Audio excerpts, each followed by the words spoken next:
Yepers, that's a 1954 Buick Special in graffiti yellow. And beside it is a graffiti yellow Strat Plus.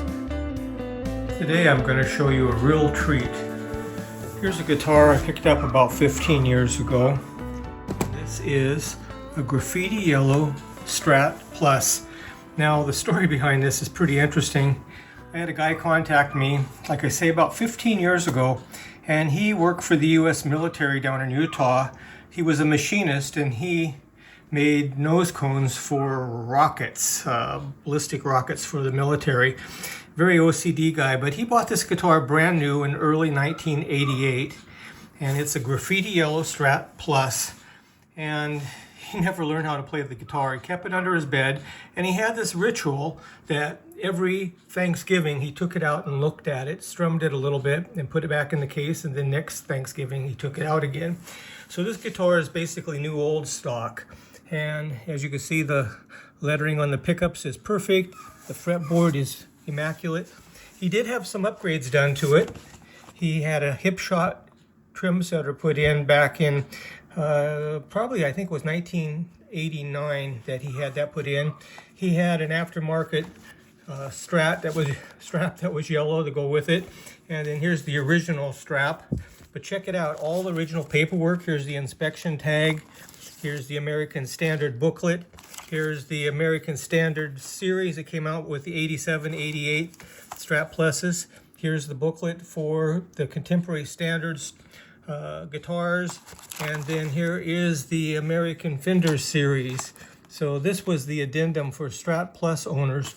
And then, since he had the trim setter put into it, the original claw is still in here. And of course the guitar shipped with extra springs, which he didn't need when he had a trim setter put into it. But in this pouch there is extra springs, and the hex wrenches, or what we call in America Allen wrenches sometimes, are in there. And then this little device, I have no idea what that's for. And this is the extra spring pouch. Here's the original unopened Fender polishing cloth, the tremolo bar, and a Fender cable for plugging the guitar in. Yeah, pretty amazing to get a guitar like this. And it appears that he also had the tuners upgraded to chrome-plated Schaller tuners instead of the Spurzels. I'm sure this guitar probably came with Spurzels, but then maybe, I don't know. It's weird that it was kind of like a pet for him. You know, he played with it, took it out once in a while, looked at it. Like I say, usually just at Thanksgiving, took it to the music store, apparently had a couple upgrades done to it. But this guitar is immaculate. Trying to find one like this again would be pretty impossible as far as the condition like that. Of course, it's got the split Wilkinson nut. The frets are basically untouched, and no hairline cracks on the body. And it's just a gorgeous guitar. Look at the back of that neck. Very, very nice guitar. Now here's two sister guitars to go along with it. This is a version 1 Strat Plus Deluxe that came out with the silver, and blue lace sensors. And as you see, this is E9 serial number. That's a gorgeous graffiti yellow guitar. And here's another early 88. That's just their standard Strat Plus. It's seen a little bit of playing. There's just slight rubbing here. Again, no hairline cracks in the body. And then the E9 serial number.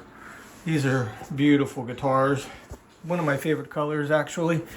And this one's got the tremolo cover off. It's in the case with the guitar. Hard to find these anymore. Here's the satin Schaller locking tuners. Really, really nice guitars. And these are actually quite collectible because they only made them for about 7-8 months for version 1 Strat Plus Deluxe. And this guitar is immaculate as well. And this one has, since it's deluxe, it came out with the trim setter in it. And a little bit of finger smudge marks. A little bit of finger smudge marks on the back plate from handling it when I got it out, apparently. Anyhow, what do you think of these guitars? Leave a comment in the comments. And if you like my channel, do a like.